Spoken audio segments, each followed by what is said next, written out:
Day in life video ചെയ്യാമെന്ന് വിചാരിച്ചിട്ടോ. അപ്പോൾ രാവിലെ തന്നെ ചായയും റസ്ക്കും കഴിച്ചിട്ടോ. അപ്പോൾ അവൾക്ക് മുട്ട വേണമെന്ന് പറഞ്ഞു. അങ്ങനെ മുട്ട മമ്മി ആക്കി കൊടുത്തു. പിന്നെ അത് ബാഗും തൂക്കി ഇറങ്ങിയിട്ടുണ്ട് ദുബായ്ക്ക് അപ്പയെടുത്ത് പോവാമെന്ന് പറഞ്ഞ്. എൻ്റെ മുടി ഭയങ്കര നീട്ടം വെച്ചായിരുന്നു. അപ്പോൾ അതൊന്ന് ഒപ്പം വെട്ടിക്ക് വെട്ടു മമ്മീനെ കൊണ്ട്. രാവിലെ ഇവിടെ കഴിക്കാനായിട്ട് ഇതിനെ ചിക്ക്മംഗ്ലൂർ സൈഡൊക്കെ ഇതിന് കടുക് എന്ന് പറയും, ഇവിടെ പുണ്ടി എന്ന് പറയും. പിന്നെ കുറച്ച് തുണിയൊക്കെ അലക്കാനുണ്ടായിരുന്നു. അങ്ങനെ തുണിയൊക്കെ അലക്കിയിട്ടുണ്ട്. ഇവൾ തുണി അലക്കാൻ പോയിട്ടുണ്ടെങ്കിൽ ഇവളെ കൊണ്ട് തോറ്റു പോകും കേട്ടോ. അവളെ വെള്ളം മൊത്തം തലക്കട കോരി ഒഴിക്കില്ല, അവിടെ കൊണ്ടുപോയിരിക്കില്ല, അങ്ങനെയൊക്കെ ഭയങ്കര പരിപാടിയാണ്. പിന്നെ അവളെ ആ പച്ചവെള്ളത്തിൽ തന്നെ കുളിച്ച് കയറ്റിട്ടോ. പിന്നെ ഉച്ചത്തേക്കുള്ള പരിപാടികളായിരുന്നു. പയറ് മെഴുക്ക് വരട്ടിയായിരുന്നു. കഞ്ഞിയും തിളയ്ക്കാൻ വെച്ചിട്ടുണ്ട്. പിന്നെ ഇതാ മമ്മി തേങ്ങ ചിരകിക്കൊണ്ടിരിക്കുക അവലോസുണ്ടി വറുക്കാനായിട്ട്. അങ്ങനെ അരിയൊക്കെ ഞങ്ങൾ അതിൻ്റെ വെള്ളം കളഞ്ഞിട്ട് പൊടിച്ചെടുത്തു. മമ്മി ഇഞ്ചിക്കറി വെക്കാനായിട്ട് ഇഞ്ചിക്കറിക്കുള്ള പച്ചമുളകും ഉള്ളിയും എല്ലാം അരിഞ്ഞെടുത്തിട്ടുണ്ട് കേട്ടോ. അതാ ഞാനാട്ടോ അരി പൊടിച്ചുകൊണ്ടിരിക്കുന്നത്. അരിയൊക്കെ പൊടിച്ചെടുത്തു.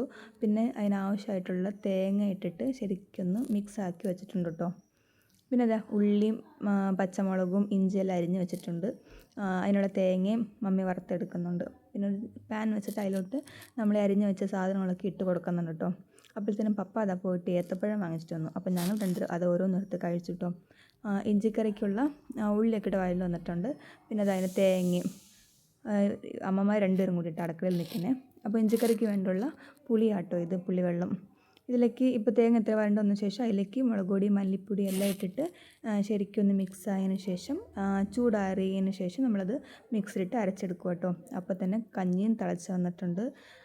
അരച്ച് വെച്ച അരപ്പ് നമ്മൾ അതിലേക്ക് ഇട്ട് കൊടുത്തിട്ട് ശരിക്കും ഒന്ന് ഇളക്കി തിളപ്പിച്ച് കൊടുക്കുന്നുണ്ട് കേട്ടോ. എനിക്ക് ഇഞ്ചിക്കറി ഭയങ്കര ഇഷ്ടമാണ് കേട്ടോ. അതിലേക്ക് ആവശ്യമുള്ള പുളിയും എരിവും എല്ലാം ഇട്ട് നല്ല അടിപൊളിയായിട്ട് മമ്മി ഉണ്ടാക്കി തന്നിട്ടുണ്ട്. അപ്പോൾ ഉച്ചത്തേക്ക് പപ്പടവും ഉണ്ടായിരുന്നു. ഇവിടെ പയറ് മെഴുക്ക് വരട്ടിയും പപ്പടവും ഓംലെറ്റും ഇഞ്ചിക്കറിയും എല്ലാം റെഡി ആയിട്ടുണ്ട്. അപ്പോൾ അത് കൂട്ടി ഞങ്ങൾ ചോറൊക്കെ ഉണ്ടു. അതിന് ശേഷം പിടിക്കുള്ള പൊടി വറുക്കാനായിട്ട് നമ്മൾ പഴയ വീട്ടിലോട്ട് പോകുക കേട്ടോ. അപ്പോൾ ഇതാ മമ്മി അവിടെ ചെരുപ്പൊക്കെ ഇടിച്ച് നിർത്തിയിട്ടുണ്ട്. ഞങ്ങളിതേ പോയിക്കൊണ്ടിരിക്കുക കേട്ടോ. നടന്നാട്ടോ ഞങ്ങൾ പോകുന്നത്. അപ്പോൾ ഒത്തിരി ദൂരമൊന്നുമില്ല, ഒരു 10-15 മിനിറ്റ് നടക്കാനുള്ളതേ ഉള്ളൂ. അപ്പോൾ അവൾ ഒരു തുള്ളി നടക്കത്തില്ല കേട്ടോ. വണ്ടി വരും എന്നാണ് പറഞ്ഞുകൊണ്ടിരിക്കുന്നത്. അപ്പോൾ മമ്മി എടുത്തുകൊണ്ട് ഇവിടുന്ന് അവിടെയും വരെയും പോയിട്ടോ. ഇതാട്ടോ നമ്മുടെ സ്ഥലം. അതാ മമ്മിയും കൊച്ചവിടെ വരുന്നുണ്ട്. പിന്നെ ഞങ്ങൾ പോയി അരി പൊടിച്ചത് വറുത്തുകൊണ്ടിരിക്കുക കേട്ടോ. അതിനിടയ്ക്ക് പപ്പ കരിക്ക് ഇട്ടു. അങ്ങനെ ഞങ്ങളൊരു 3-4 കരിക്കൊക്കെ കുടിച്ചു കേട്ടോ. നല്ല മധുരമുള്ള കരിക്കായിരുന്നു.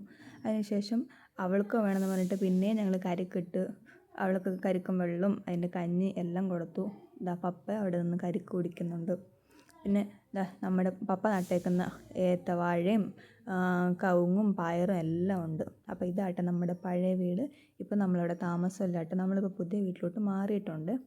അപ്പം ഞാൻ നട്ട കുറേ പൂച്ചെടികൾ കൂട്ടത്തിൽ തക്കാളിയൊക്കെ ഉണ്ടായി കിടപ്പുണ്ട് കേട്ടോ. നല്ല വലിയ വലിയ തക്കാളിയാണ്, കുറേ ഉണ്ടായി കിടപ്പുണ്ട്. അപ്പോൾ അതിൻ്റെ റോസയും കുറേ ചെടികളുണ്ട് കേട്ടോ. ഈ പഴയ വീട് കാണുമ്പോൾ നമുക്കൊരു സങ്കടം കേട്ടോ. കാരണം ഇത്രയും നാൾ അവിടെ നിന്നതല്ലേ, പെട്ടെന്ന് നമ്മൾ അങ്ങോട്ട് നിന്ന് മാറിയപ്പോൾ ഭയങ്കര ഒരുമാതിരി സങ്കടം കേട്ടോ. എന്തോ ഒരുമാതിരി ആയിപ്പോൾ അവിടെ ചെന്ന് കയറിയപ്പോൾ.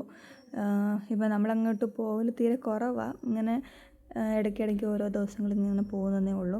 അപ്പോൾ ഇതൊക്കെ എൻ്റെ പൂച്ചെടികളാണ് കേട്ടോ. കൊച്ചവിടെ പോയിട്ട് ചേച്ചിയുടെ വീടാന്നും പറഞ്ഞ് നടക്കുമായിരുന്നു കേട്ടോ. പിന്നെ നമ്മളവിടെ നിന്ന് തിരിച്ചു കേട്ടോ. ഞങ്ങളെല്ലാവരും കൂടി പോയിക്കൊണ്ടിരിക്കുക കേട്ടോ. അവലോസുടി വറുത്തെടുത്തത് ഒരു ബക്കറ്റിലേക്ക് ആക്കിയിട്ടാണ് ഞങ്ങൾ കൊണ്ടുവന്നത്. എന്താ അവൾ നടന്ന് പോയിക്കൊണ്ടിരിക്കുക കേട്ടോ. ചെരുപ്പൊന്നും വേണ്ടാന്ന് പറഞ്ഞ് റോട്ടിൽ കൂടെ ഓടിക്കൊണ്ടിരിക്കുക കേട്ടോ. അങ്ങനെ അതാ മമ്മിയുടെ കൈയൊക്കെ പിടിച്ച് ഞങ്ങളിത് വീടെത്താറായിട്ടോ. വീടെത്തി അവൾ വന്ന് കയറി കിടന്നുറങ്ങി. പിന്നെ ഞാൻ രാവിലത്തെ കുറച്ച് കഴിക്കാനുണ്ട്, അതങ്ങനെ ഞാൻ എടുത്ത് കഴിച്ചു. പിന്നെ നെല്ലടിക്ക് പോയിട്ടോ. ഓട്ടോയിലാണ് പോകുന്നത്. അപ്പോൾ അപ്പയുടെ ഫോൺ പോയായിരുന്നു. അങ്ങനെ ഒരു ഫോൺ വാങ്ങിക്കാനായിട്ട് ഞങ്ങൾ നെല്ലിയാടി വരെയും പോയത് കേട്ടോ. അപ്പോൾ ഈ ഫോണാണ് കേട്ടോ വാങ്ങിയത്. ലാവയുടെ നല്ല ഫോണാണ് കേട്ടോ അവർ പറഞ്ഞത്. പിന്നെ ആവശ്യമുള്ള പച്ചക്കറിയും കൊച്ചിന് കുറച്ച് ഫ്രൂട്ട്സും ചോളും എല്ലാം വാങ്ങിച്ചിട്ടോ. അപ്പോൾ കപ്പ വാങ്ങിയായിരുന്നേ, നല്ല കപ്പയായിരുന്നു കേട്ടോ. പിന്നെ കുറച്ച് മുന്തിരി അതൊക്കെ വാങ്ങിയിട്ട് ഞങ്ങൾ തിരിച്ച് വീട്ടിലോട്ട് പോയിക്കൊണ്ടിരിക്കുക കേട്ടോ. തിരിച്ച് ഓട്ടോയ്ക്ക് തന്നെയാണ് പോയിക്കൊണ്ടിരിക്കുന്നത്. വന്നപ്പോഴും കൊച്ച് എണീറ്റിട്ടില്ല കേട്ടോ. അവൾ വന്ന് എണീപ്പിച്ച് നോക്കി, പക്ഷേ അവൾക്കത് ഉറക്കം ശരിയായിട്ടുണ്ടായിരുന്നില്ല. അങ്ങനെ വഴക്കായിരുന്നു. പിന്നെ എണീപ്പിച്ച് മുന്തിരി കൊടുത്തിട്ടു. അതിനുശേഷം അവളെ കുളിപ്പിച്ചുകൊണ്ട് വന്നിട്ടുണ്ടെങ്കിൽ ഇതാട്ടോ അവളുടെ സ്ഥിരം പരിപാടി. അലമാരയുടെ മുമ്പിൽ കണ്ണാടിയുടെ മുമ്പിൽ നിന്നുകൊണ്ട് ഡാൻസ് കളി. പിന്നെ അതാ ഞങ്ങൾ കപ്പയൊക്കെ നന്നായിട്ട് വൃത്തിക്ക് കഴുകിയെടുത്ത് മഞ്ഞൾപ്പൊടി ഇട്ട് അടുപ്പത്ത് വെച്ച് ഇറച്ചിയും നുറുക്കി. അങ്ങനെ ഞങ്ങൾ കപ്പ ബിരിയാണി ഉണ്ടാക്കാനായിട്ട് കേട്ടോ പ്ലാൻ വെച്ചേക്കുന്നത്. അപ്പോൾ ഇതാ ഒരുത്തി ഇവിടെ കിടന്നും കൊണ്ട് ഫോണിൽ ടോർച്ചും അടിച്ച് കളിച്ചുകൊണ്ട് നടപ്പുണ്ട്. അപ്പോൾ ഇവിടെ കപ്പ ബിരിയാണി റെഡി ആയിട്ടുണ്ട്. അവൾക്ക് ചോറാട്ടോ കൊടുത്തത്. ചോറും പപ്പടം മതി പറഞ്ഞിട്ട് അവൾക്ക് ചോറും പപ്പടമാണ് കൊടുത്തത്. അവൾ മൊത്തം ഇരുന്ന് കഴിച്ചിട്ടോ. അവൾക്ക് ആവശ്യമുണ്ടെങ്കിൽ അവൾ ചോദിച്ച് വാങ്ങിച്ച് കഴിക്കും. ഞാനും ഇവിടെ കുളിച്ചിട്ട് വന്നു. പിന്നെ ഞങ്ങൾ പ്രാർത്ഥിക്കാമെന്ന് പറഞ്ഞുകൊണ്ട് പ്രാർത്ഥിക്കാൻ നിൽക്കുവാണേ. അപ്പോൾ ഇതാ അവൾ പ്രാർത്ഥിക്കത്തില്ല. അവളിങ്ങനെ അങ്ങോട്ടും ഇങ്ങോട്ടും ഓടി നടക്കും കേട്ടോ. അപ്പോൾ ഇതാ ഞങ്ങൾ കപ്പ ബിരിയാണിയൊക്കെ കഴിച്ചു. ഞങ്ങൾ കിടക്കുക കേട്ടോ. അപ്പോൾ ഇത്രയേ ഉള്ളൂ. വീഡിയോ ഇഷ്ടമായി ലൈക്ക് ചെയ്തും സബ്സ്ക്രൈബ്